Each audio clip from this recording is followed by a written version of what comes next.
Hello guys, I am माही। ये story हमें share करी है श्रेया ने। श्रेया ने बताया कि उसके मामा की फैमिली के साथ क्या क्या हुआ। उसकी मामा की फैमिली रहती है दिल्ली में। तो ये बात है 2002 की और 2003 के बीच की, मतलब 2002 या 2003 के बीच की। तो उसके मामा की फैमिली में नाना नानी और 4 मामा थे। ये बात है जब मामा बिल्कुल मतलब यंग एज के थे, बिल्कुल 1920 के। तो ये पूरी फैमिली ना कभी मतलब किसी भूत प्रेतों पे विश्वास नहीं करती थी। मतलब कोई बताता भी था ना तो ये बोलते थे नहीं ऐसी चीज़ें नहीं होती है, और आप लोग ऐसी चीज़ों पे बिलीव मत किया करो। ऐसी चीज़ें कभी भी किसी को मतलब मैंने कभी देखी नहीं है तो हम कैसे विश्वास करें, ऐसी चीज़ें नहीं होती है, ऐसे करके उसकी फैमिली बोलती थी, नाना नानी मतलब ये सब लोग। तो जो इनके फैमिली ना ऐसे बोलती थी। तो दिनेश था इनकी फैमिली में सबसे बड़ा लड़का। तो उसके साथ ऐसी चीज़ें हुई और इनकी फैमिली में हर मेंबर के साथ ऐसी चीज़ें हुई कि इनको ना बिलीव करने, इन चीज़ों पे बिलीव करना पड़ गया कि हाँ ऐसी चीज़ें भी होती हैं। तो चलते हैं सीधा स्टोरी की तरफ। दिनेश इनका पहला लड़का, तो वो ना अपना ना साइकिल से ना अपने दोस्त के घर से अपने घर आ रहा था। तो ना जब दिल्ली में बहुत काम चल रहा था तो खेत मतलब जो जंगल वगैरह थे उनके पेड़ भी लुढ़ के पड़े थे। और जब दिल्ली में ना 2002 या 2003 की बात है, जब ना बहुत ज़्यादा काम चल रहा था क्योंकि दिल्ली बन रही थी उस टाइम नई नई, और गुड़गांव वगैरह भी ये सब में मतलब बहुत काम चल रहा था। तो वो ना अपने दोस्त के यहाँ से अपने घर आ रहा था। तो उसकी मम्मा, जो दोस्त की मम्मी थी, उन्होंने ना इसके लिए ना खीर भी पैक कर दी कि तू अपना घर ले जाइयो। तो वो बोलता है ठीक है आंटी। वो अपना निकल गया साइकिल से। पहले बहुत कम होती थी स्कूटी बाइक्स, तो उसके पास साइकिल ही थी, तो वो साइकिल से अपना घर आ रहा था। तो यही 6 साढ़े 6 बज गए थे उसे। तो वो आ रहा है अपने घर। तो ना उसको ना एक ना बुढ़े, ज़्यादा बुढ़े भी नहीं थे, ज़्यादा मतलब नॉर्मल एज के इंसान उसको बैठे हुए दिखाई देते हैं। और वो मतलब ऐसे करके ना मतलब उसको देख रहे थे। तो वो अपना साइकिल चला रहा है। तो उसने सोचा क्या पता इनको हेल्प चाहिए मेरी, तो मैं ना मतलब वो रोक लेता है अपनी साइकिल को और सब वो उनसे पूछता है। तो वो बोलते हैं कि हाँ मतलब मुझे ना आप लिफ्ट दे दोगे वहाँ तक। तो ना वो ना पहले तो बहुत ज़्यादा कृपी से, मतलब वो ना पहले तो कृपी से दिख रहे थे। उनके ना हाथ नहीं थे, उनके पैर भी नहीं थे, एक स्टेज पे बैठे थे। तो वो ये सोचता है कि हाँ आए कैसे। तो फिर वो ज़्यादा चल कोई नहीं, कोई छोड़ गया होगा, ऐसे करके बहुत लोग हैं इस दुनिया में जो बहुत ही ऐसे हैं कि छोड़ गए होंगे। तो वो ना उनको ना अपनी साइकिल के पीछे बैठा लेता है और ना स्वापी नहीं होती उससे ना बांध लेता है अपनी कमर से कि ये पीछे की तरफ गिर ना जाए। तो वो अपना स्वापी से बांध लिया और वो अपना साइकिल चला के चल रहा है। वो बातें करते जा रहा है, पीछे से कोई रिस्पॉन्स नहीं था, कोई बातें नहीं हो रही थी। तो पता है साइकिल वो चला रहा है और ना उसने बोला कि अंकल आप ठीक तो हो।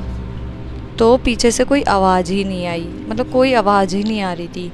तो वो बोलते हैं, जो अपना दिनेश होता है वो बोलता है, वो सोचता है कि ये सो गए होंगे, क्या पता आँख लग गई होगी, चलो कोई नहीं।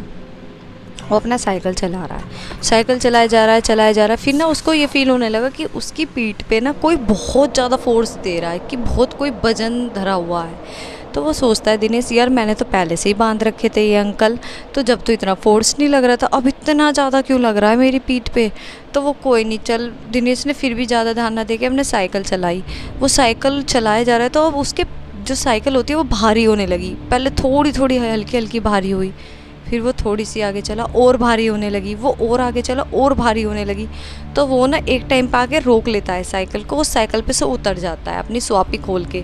जब वो साइकिल पे से उतरता है तो वो क्या देखता है कि जो अंकल उसने पीछे बैठाए थे, जिनके हाथ नहीं थे पैर नहीं थे, वो अंकल है ही नहीं अब पीछे। तो वो बहुत ज़्यादा घबरा जाता है और अपनी साइकिल भगानी स्टार्ट करता है और जाके अपने घर के आगे ही रोकता है। वो अपने घर में जाता है, अपनी पूरी की पूरी बताता है कि मेरे साथ क्या क्या हुआ। तो उसकी पूरी फैमिली विश्वास ही नहीं करती, वो सोचती है ऐसे ही मजाक कर रहा है शायद। फिर वो भी अपना दिनेश ने इसको ना टाइम रहते भूल जाता है, 5-6 दिन में इस चीज़ को भूल जाता है कि चल ऐसे कुछ हुआ होगा शायद, मतलब वो ज़्यादा ध्यान ना देके उस चीज़ को भूल जाता है। फिर 5-6 दिन चले जाते हैं तो दिनेश ना अपने दोस्त के यहाँ जाता था पढ़ाई करने के लिए। ऐसा नहीं है दोस्त भी उसके यहाँ आ जाता था, कभी दोस्त के यहाँ ही जाता था। ये ट्रेन से जाता था, जब कभी दोस्त आ जाता था कभी ये चला जाता था। एक दिन ये दोस्त के यहाँ से लौट रहा था, वही 6 साढ़े 6 के टाइम ये लौट रहा था। तो जब ये अपने घर की तरफ आता था ना, आ रहा था ना, तो बीच में इनके घर के पास ना एक पटरी पड़ती है, रोड।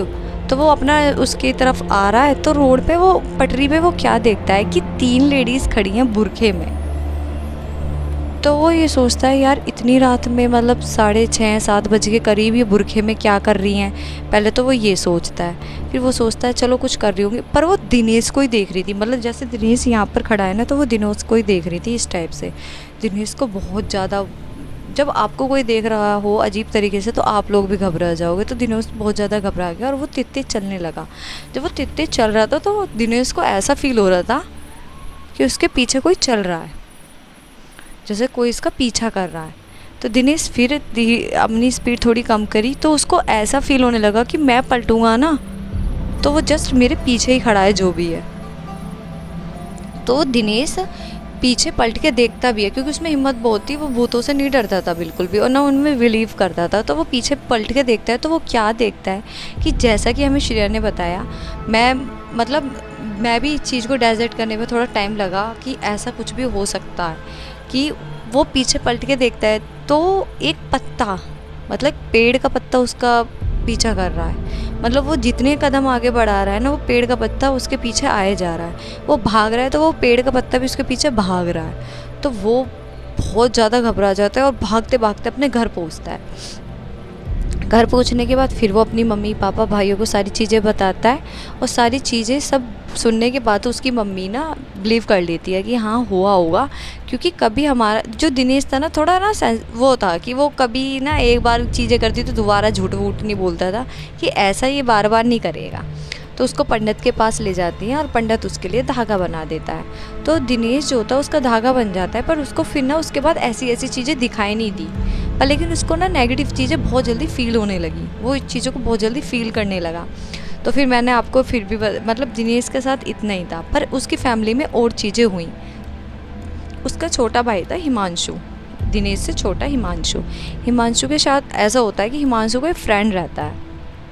वो उसका फ्रेंड ना मतलब ठीक ठाक घर का था, उसके पास एक बाइक भी होती है।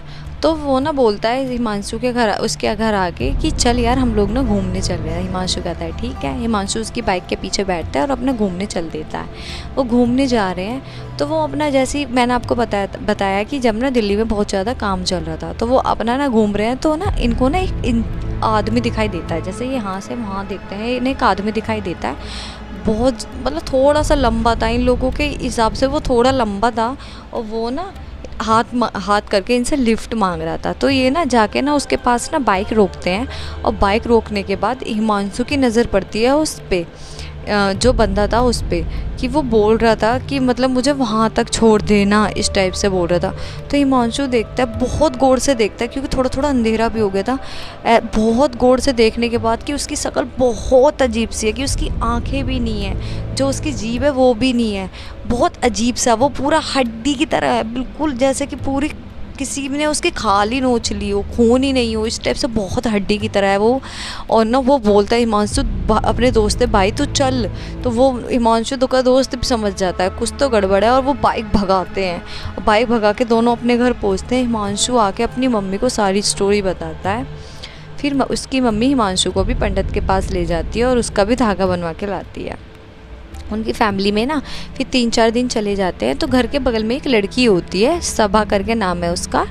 तो वो ना सबा ना इनके घर आती जाती रहती है। उसकी सबा की फैमिली रहती है गुड़गांव, और वो रहती है सबा यहाँ स्टडी की वजह से यहाँ रहती है, बट सबा का वो खुद का घर था। तो वो ना सबा ना इन्हें ना अपना भाई मानती थी चारों को, और इनके यहाँ राखी भी बांधती थी, क्योंकि उनकी कोई सिस्टर नहीं थी ना, इस वजह से। और सबा को ना पूरी की पूरी मतलब जैसे कॉलोनी होती है ना, वो बहुत मानती थी, क्योंकि वो अकेली रहती थी। तो उसको ना जैसे कभी किसी ने कुछ नया बनाया तो सबा को देने चले जाते थे।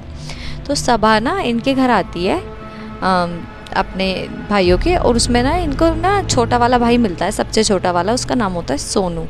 वो सोनू से कहती है, सोनू भाई मैंने ना कपड़े सुखाए हैं ऊपर छत पे, और ना बारिश का मौसम है, मैं ना कहीं जा रही हूँ और आऊँ ना, मतलब मैं ना शाम तक वैसे आ जाऊँगी, और ना बारिश आए ना तो तू इन कपड़ों को उतार लियो और मैं शाम तक आ ही जाऊँगी। सोनू बोलता है ठीक है बहन। वो चली जाती है। उनके ना घर भी बिल्कुल जॉइंट में थे, कि छत पे से भी जा सकते थे और रास्ते से भी, इस टाइप से। तो सोनू बोलता है ठीक है बहन, और वो ना चली जाती है। वो शाम को बिल्कुल आती ही नहीं है। और जो अपनी सबा थी ना, उसकी ना नेक्स्ट डे ना मॉर्निंग में ना बॉडी मिलती है, एक बोरी में लिपटी हुई, कि टुकड़े करी हुई बॉडी मिलती है। तो वो ना पूरी ना कॉलोनी में हल्ला कर जाता है कि वहाँ की सबा की बॉडी मिली, सबा की बॉडी मिली। सबा के माँ बाप भी आ जाते हैं, पर इनविटेशन मतलब सारी की सारी जो इंक्वायरी होती है, जो पुलिस करती है, वो सब करी तो पता चला कि इसका एक बॉयफ्रेंड था और बॉयफ्रेंड से और इसकी बहुत ज़्यादा अनबन चल रही थी और ये काम बॉयफ्रेंड ने किया है। और पर लेकिन श्रेया ने बताया है कि आज भी उस घर के आगे से कोई नहीं गुजरता, और ना जब भी कोई गुजरता है तो भाग के गुजरता है और रात को तो गुजरता ही नहीं है, क्योंकि उसमें से ना सबा की ना आवाज़ें आती हैं। तो ऐसे करके उसने श्रेया ने मतलब ये भी बताया। तो जो अपना सोनू था ना, वो ना उसमें रंग जो रामलीला होती है ना उसमें पार्टिसिपेट करता था। थोड़े दिन बाद इनकी कॉलोनी में रामलीला हुई और उसमें इसने पार्टिसिपेट किया, और ना ये ना अपने घर लौट रहा था, वही 10:30 बजे के करीब अपने घर लौट रहा था। और घर लौटते टाइम ना पूरा इसका मेकअप हो रहा था, मेकअप हो रहा है पूरा, और ये अपना घर लौट रहा है। जब ये सबा के घर के आगे से लौट आया ना, तो इसका ना सिर बहुत ज़्यादा भारी हो गया, मतलब बहुत ज़्यादा भारी हो गया, और रास्ते में फ़ीवर चढ़ना स्टार्ट हो गया। ये घर आता है और दवाई लेता है फ़ीवर की और लेट जाता है कि मतलब मैं आराम कर लेता हूँ, क्या पता ऐसी हेडेक हो रहा हो। और सोनू अपना लेट जाता है। तो सोनू को बहुत फ़ीवर हो रहा था, बहुत ज़्यादा, और सोनू ना सोते सोते बहुत तेज़ चिल्लाता है और लोन में आ जाता है। पूरी फैमिली आ जाती है उसकी लोन में, और लोन में आने के बाद ना पूरी फैमिली ना सोनू को कैसे तैसे संभालती है, क्योंकि सोनू बहुत ज़्यादा हटपटा रहा था। उसके भाई उसको पकड़ते हैं, बैठाते हैं, पानी पिलाते हैं, और तो सोनू से पूछते हैं कि क्या हुआ, तू इतना घबरा क्यों रहा है, क्या हुआ। तो सोनू बताता है कि भाई मुझे ना सबा की ना आत्मा दिखाई दे रही है, कभी सबा मेरे बगल में बैठी हुई रो रही है, तो कभी मुझे दूर से दिखाई दे रही है बहुत ही चिंता में है, और कभी तो मुझे ऐसा लग रहा है कि वो मुझे बुला रही है, और ना भाई मुझे सबा दिखाई दे रही है। वो बहुत ज़्यादा घबरा जाता है। नेक्स्ट मॉर्निंग उसकी मम्मी तुरंत ही उस बाबा के पास ले जाती है, इसका ताबीज़ बनवा के लाती है, और सोनू को इस चीज़ से निकलने के लिए 5-6 महीने चले गए, और आज भी सोनू उस घर के आगे से निकलता है तो बहुत ज़्यादा घबरा जाता है। और पूरी फैमिली के ऊपर कभी भूतों ने मतलब कुछ किया नहीं, उन जिनको दिखाई दिया कभी कुछ किया नहीं। या तो ये मान लो जब भूतों में विश्वास करता है, मतलब करता है, तो उसको ना नेगेटिव चीज़ें ना कुछ जल्दी अट्रैक्ट कर लेती है, और जो नहीं करता है, जो थोड़ा स्ट्रॉन्ग होता है, उसको नेगेटिव चीज़ें बहुत कम मतलब स्ट्रॉन्ग करना चाहती है, पर स्ट्रॉन्ग हो नहीं पाती हैं। आपको क्या लगता है, आप कमेंट करके ज़रूर बताना।